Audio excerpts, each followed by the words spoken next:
এই যে তসলা গরম হয়ে গেছে, তসলা এই যে ভাত হয়ে গেছে। এখন চলো যে কাঁচা কলা আর এই যে কোয়াশ এগুলা ভাজা করবো এখন, তারপরে ভাজা করে দেখা হচ্ছে। ঠিক আছে বন্ধুরা, পাশে থাকবে আমার। এই যে কলা ভাজা তসলাতে দিয়ে দিছি।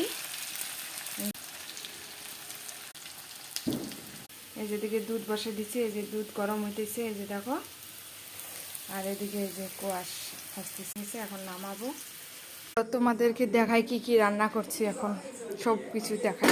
রান্না করছি এই যে ভাতের মধ্যে আলু সিদ্ধ দিছি, এই যে এই জায়গায় শাক ভাজা, এই যে পেঁয়াজ লবণ তেল আলু সিদ্ধ দিছি, আলু মাখবো। এই জায়গায় একখানে ধুছি, রাত্রেবেলা তো এগুলাই খাবো, এখানে এক জায়গায় ধুছি।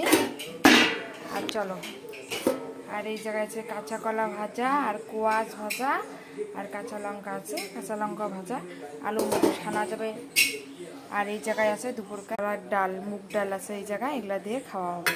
তাই না বলো, তোমাদের কি দিয়ে খাওয়া দাওয়া হয় কমেন্টে জানাবে। আর দেখি তিন ভাই বোনে কী করে, ওই দেখো খেলতেছে, কত ঢং দেখেছ।